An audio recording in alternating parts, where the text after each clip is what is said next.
Merci, Président. Honorables députés, Messieurs les ministres et leurs accompagnateurs, je vous salue tous.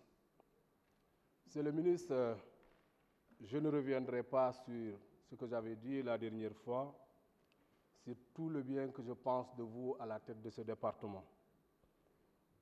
Mais je vais peut-être accentuer mon intervention sur des recommandations et des contributions. Monsieur le ministre, moi je suis adepte de l'investissement sur l'homme.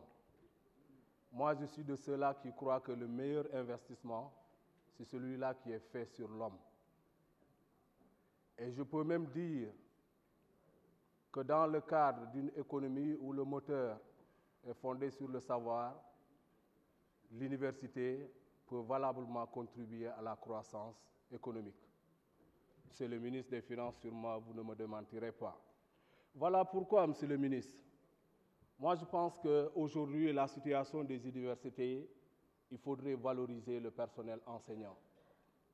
On en a assez d'entendre dans nos universités parler des vacataires. Et moi, ça me ramène à chaque fois sur ce que l'on avait au niveau de l'enseignement élémentaire et secondaire quand on parle des volontaires de l'éducation ou l'on parle des vacataires dans le moyen secondaire. Il faut valoriser les universitaires. Et pour cela, monsieur le ministre, je pense qu'il faut recruter massivement des enseignants dans les universités. Les conditions des études dans les universités sont vraiment déplorables.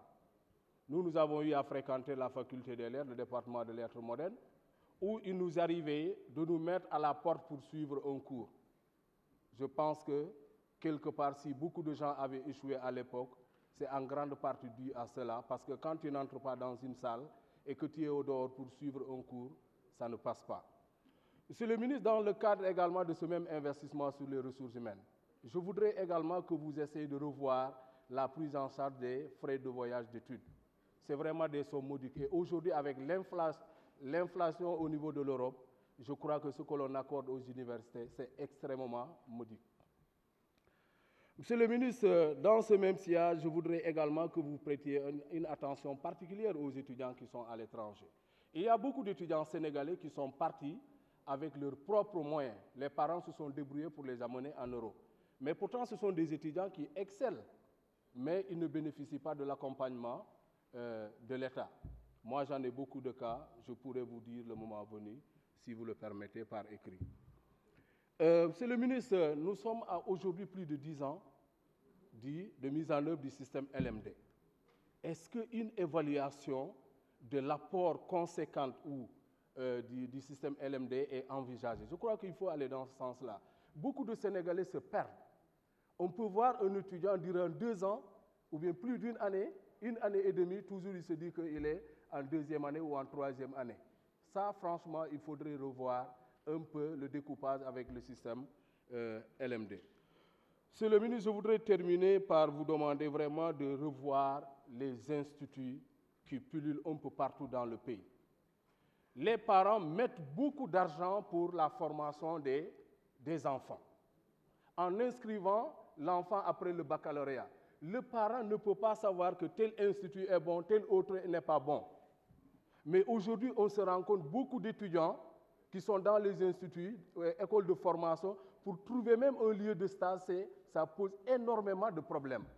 Si on a un problème pour trouver une structure d'accueil pour le stage, il va sans dire que quand vous allez terminer la formation, vous aurez des problèmes pour vous insérer dans le tissu socio-économique.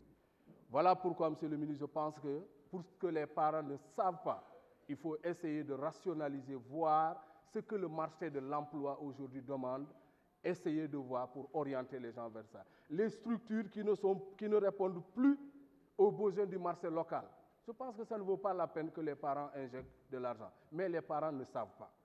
C'est à vous, monsieur le ministre, je crois, d'aider les parents. Je voudrais terminer par vous demander vraiment d'aller trop vite dans l'achèvement des travaux, des universités, les campus sociaux, parce que l'hébergement des étudiants, ça pose énormément de problèmes.